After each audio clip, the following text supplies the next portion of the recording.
One of the things that we often look for on quail habitat are good quail houses, what we call loafing coverts. And ideally that's a plum thicket or a lote bush, a little leaf sumac, something like that. But a lot of our country has nothing on it but regrowth mesquite. So I want to demonstrate a little technique to what we call half-cut mesquites. All it takes is a limb saw and about a minute to do it. So what I'm going to do is go through and cut the tops of those limbs. While I'm pushing down on them, I'm going to break the outer limb to make it look like a broken wagon wheel. I just push down on that limb.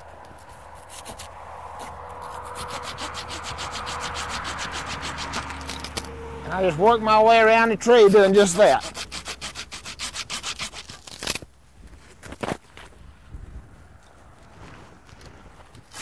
You want to make sure you're dealing with smooth bark mesquite, something that's multiple stemmed and smooth bark. A good time of the year to be doing this is April or May, when the sap is running in the trees, when the limbs are good and supple. Our goal is not to kill the limbs, just break them over to where they grow in a downward fashion.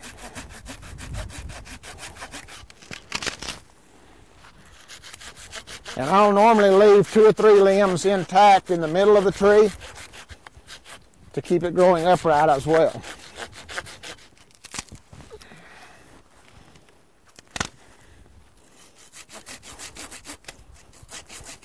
You can get one of these limb saws at the hardware store, the convenience store. It'll cost you about 10 bucks.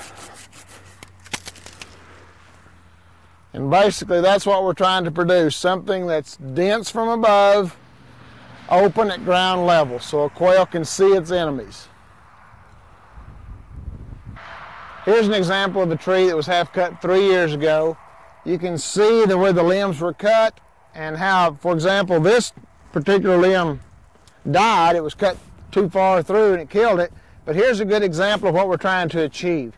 You can see that the limb lived and it began to grow downward, so it grew down on the ground, but then it grew up at the edge.